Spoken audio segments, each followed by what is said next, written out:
बिस्मिल्लाहिर्रहमानिर्रहीम। अस्सलामुअलैकुम। आज के इस वीडियो में जनरल साइंस के एमसीक्यूज डिस्कस करेंगे। नंबर 1 एमसीक्यूज है, what is required for photosynthesis in addition to light? Oxygen and carbon dioxide, oxygen and water, carbon dioxide and water. इसका राइट आंसर है carbon dioxide and water. Photosynthesis जो कि पौधों का खुराक बनाने का अमल है, इसमें पौधों को सूरज की रोशनी के अलावा कार्बन डाइऑक्साइड और पानी की जरूरत होती है। Oxygen and dash are the product of photosynthesis. Glucose, carbon dioxide, water. इसका राइट आंसर है glucose.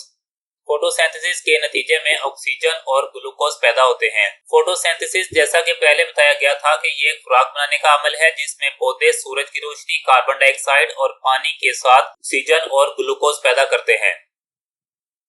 The loss of water from aerial parts of plants is called respiration, transpiration, evaporation.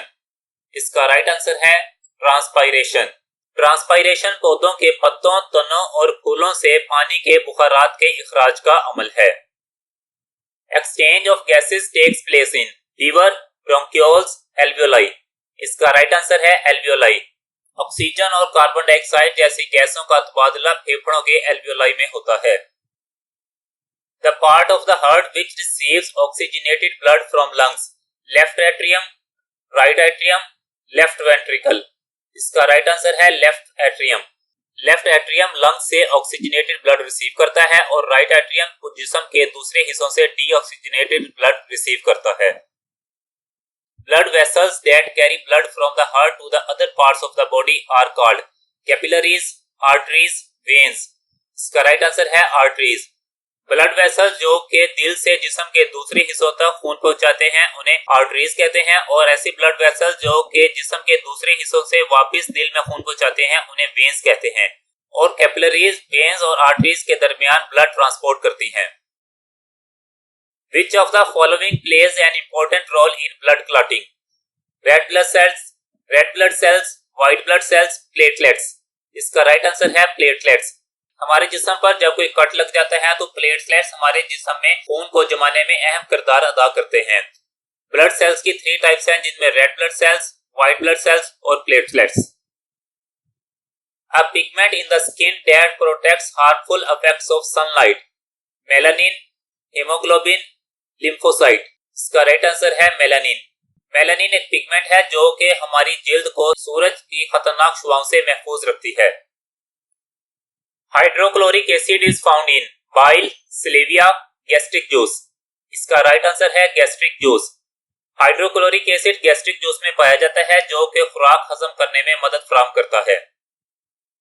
Dash is the inflammation of liver, कोविड-19, hepatitis, typhoid. इसका right answer है hepatitis. Hepatitis जिसे कि यरकान भी कहते हैं, इससे जिगर की सोजिश होती है। Billions of new blood cells are produced daily in heart, spleen, bone marrow। इसका राइट आंसर है बोन मैरो। बोन मैरो में रोजाना billions of new blood cells produce होते हैं। The ability of a human body to defend itself against diseases causing agents is called bacteria, immunity, viruses। इसका right answer है immunity। इंसानी जिस्म की बीमारी पैदा करने वाले एजेंटों से अपने दिफा की सलाहियत को कुव्वते मुदाफियत कहते हैं। The central part of an atom is called electron, proton, neutron, nucleus. इसका राइट आंसर है न्यूक्लियस। एटम के सेंट्रल पार्ट न्यूक्लियस में न्यूट्रॉन्स और प्रोटॉन्स मौजूद होते हैं, जबकि इलेक्ट्रॉन्स न्यूक्लियस के गिर्द डिफरेंट शेल्स में मौजूद होते हैं। इलेक्ट्रॉन्स के ऊपर नेगेटिव चार्ज होता है, प्रोटॉन्स के ऊपर पॉजिटिव चार्ज और न्यूट्रॉन्स के ऊपर कोई चार्ज मौजूद नहीं होता। The number of protons present in the nucleus of an atom is called dash of that element, mass number, atomic number, shell number। इसका राइट आंसर है एटॉमिक नंबर। एटम के न्यूक्लियस में मौजूद प्रोटॉन्स की तादाद को एटॉमिक नंबर कहते हैं, जबकि एटम के न्यूक्लियस में मौजूद प्रोटॉन्स और न्यूट्रॉन्स की तादाद को मास नंबर कहते हैं। मास नंबर को A से डिनोट किया जाता है और एटॉमिक नंबर को Z से डिनोट किया जाता है। मास नंबर में टोटल नंबर ऑफ प्रोटॉन्स और न्यूट्रॉन्स होते हैं और एटॉमिक नंबर में total number of protons. The area around the nucleus of an atom where electrons are found are known as shells, nucleus, space। इसका right answer है shells. Nucleus के गिर्द वो एरिया जिसमें इलेक्ट्रॉन्स मौजूद होते हैं उनको शेल कहते हैं। जैसा कि आप ये पिक्चर में देख सकते हैं, ये न्यूक्लियस है और इसके इर्द गिर्द ये रेड और ब्लू कलर में प्रोटॉन्स और न्यूट्रॉन्स है, और न्यूक्लियस के इर्द गिर्द ये ग्रीन कलर में डिफरेंट शेल्स में इलेक्ट्रॉन्स मौजूद हैं, जिनके ऊपर नेगेटिव चार्ज है और प्रोटॉन्स के ऊपर पॉजिटिव चार्ज और न्यूट्रॉन्स के ऊपर कोई चार्ज नहीं होता। Burning of match stick is an example of physical change, chemical change, change of colour. इसका राइट आंसर है केमिकल चेंज। माचिस की तीली का जलना एक केमिकल चेंज है। केमिकल चेंज ऐसी चेंज है जिसमें सब्सटेंस की केमिकल प्रॉपर्टीज चेंज होती है और एक नया सब्सटेंस वजूद में आता है। जैसा कि अंडे का फ्राई करना एक केमिकल चेंज है जिसमें अंडे का लिक्विड सॉलिड में चेंज हो जाता है। केमिकल चेंज परमानेंट मुस्तकिल होता है और इरिवर्सिबल यानी कि नाकाबिले वापसी होता है। Which one is a physical change? Breaking a wood stick, burning of a candle, frying an egg. इसका राइट आंसर है breaking a wood stick. Physical change ऐसी चेंज है जिसमें कोई नया मादा वजूद में नहीं आता और जो सब्सटेंस चेंज होता है वो भी वही रहता है, सेम ही होता है। अगर एक लकड़ी की स्टिक को तोड़ा जाए तो फिर भी वो लकड़ी ही रहती है, वो सिर्फ टूटी हुई है। फिजिकल चेंज आर्जी होती है और ये रिवर्सिबल यानी कि दोबारा अपनी असल हालत में चेंज हो सकती है। जैसा कि पानी को अगर फ्रीज किया जाए तो उससे आइस बन जाती है और आइस को मेल्ट करने से वापस पानी बन जाता है। Sound can not pass through solid, liquid, vacuum. इसका राइट आंसर है वैक्यूम। साउंड वेव्स वैक्यूम से पास नहीं हो सकती। साउंड वेव्स मैकेनिकल वेव्स होती हैं जिनको गुजरने के लिए एक मटेरियल मीडियम की जरूरत होती है जो कि वैक्यूम से पास नहीं हो सकती। The speed of sound in air is. इसका राइट आंसर है 343 मीटर पर सेकेंड। हवा में आवाज की स्पीड 343 मीटर पर सेकेंड है। A normal human ear can hear the sound of dash frequency. इसका राइट आंसर है 20 हर्ट्ज टू 20 किलो हर्ट्ज। इंसानी कान 20 हर्ट्ज से लेकर 20 किलो हर्ट्ज फ्रीक्वेंसी तक की आवाजें सुन सकता है। The bulb of a thermometer is filled with mercury, oil, water. इसका राइट आंसर है मरकरी। थर्मामीटर का बल्ब मरकरी से फिल किया जाता है। Centigrade scale is also called Fahrenheit scale, kelvin scale, Celsius scale. इसका राइट आंसर है Celsius scale. Centigrade scale को सेल्सियस स्केल भी कहा जाता है। The temperature of boiling point of water in centigrade scale is 100 degree Celsius, 32 degree Celsius, 100 degree Fahrenheit. इसका right answer है 100 degree Celsius. पानी का बॉइलिंग पॉइंट 100 डिग्री सेल्सियस होता है। What is the melting point of ice in Fahrenheit scale? इसका right answer है 32 degree Fahrenheit.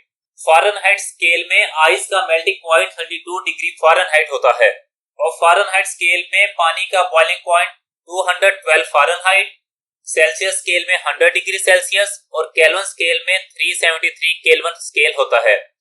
और human body का नॉर्मल टेम्परेचर फारेनहाइट स्केल में 98.6 फारेनहाइट, सेल्सियस स्केल में 37 डिग्री सेल्सियस और केल्विन स्केल में 310 केल्विन होता है। और पानी का फ्रीजिंग पॉइंट फारेनहाइट स्केल में 32 डिग्री फारेनहाइट, सेल्सियस स्केल में 0 डिग्री सेल्सियस और केल्विन स्केल में 273 केल्विन होता है। An object is attracted towards the earth due to gravity, pull, friction. इसका राइट आंसर है ग्रेविटी। ग्रेविटी की वजह से कोई भी ऑब्जेक्ट जमीन की तरफ अट्रैक्ट करता है। फॉर एग्जाम्पल, जब हम कोई चीज ऊपर की तरफ फेंकते हैं तो वो ग्रेविटी की वजह से जमीन की तरफ अट्रैक्ट करती है। Seasons on the earth surface are caused by. इसका राइट आंसर है orbital motion of the earth around the sun. सूरज के गिर्द जमीन की ऑर्बिटल मोशन यानी कि गर्दिश की वजह से सीजन्स वजूद में आते हैं और जमीन की अपने एक्सिस के गिर्द गर्दिश की वजह से दिन और रात वजूद में आते हैं। The weight of an object on earth surface is 600 Newton. What will be its weight on moon surface? इसका राइट आंसर है 100 न्यूटन।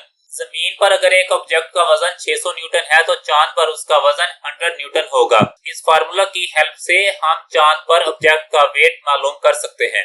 अगर हम 1/6 को जमीन पर ऑब्जेक्ट के वेट से मल्टीप्लाई करेंगे तो चांद पर ऑब्जेक्ट का वेट निकल आएगा। While preparing pickle, which one is not used as preservating agent? इसका राइट आंसर है हनी। जब हम अचार तैयार करते हैं तो उसमें हनी को as a preserving agent use नहीं करते। जैसे वैसे पेपर, साल्ट और विंजर को प्रिजर्वेटिंग एजेंट यूज किया जाता है। The following are produced when electric current is passed through water: oxygen and steam, hydrogen and steam, hydrogen and water। जब इलेक्ट्रिक करंट को पानी में से पास किया जाता है तो हाइड्रोजन और वाटर प्रोड्यूस होते हैं। Scientists have arranged the elements in a table called the element table, periodic table, Newton table। इसका राइट आंसर है पीरियोडिक टेबल। साइंटिस्ट ने एलिमेंट्स को उनके इंक्रीजिंग एटॉमिक नंबर्स की बुनियाद पर पीरियोडिक टेबल में अरेंज किया था। एटॉमिक नंबर से मुराद न्यूक्लियस में मौजूद प्रोटॉन्स की तादाद को कहते हैं और मेंडलीव वो साइंटिस्ट था जिसने पीरियोडिक टेबल तरतीब दिया था। वीडियो देखने का शुक्रिया। वीडियो पसंद आए तो कमेंट सेक्शन में जरूर बताइएगा। अल्लाह हाफिज।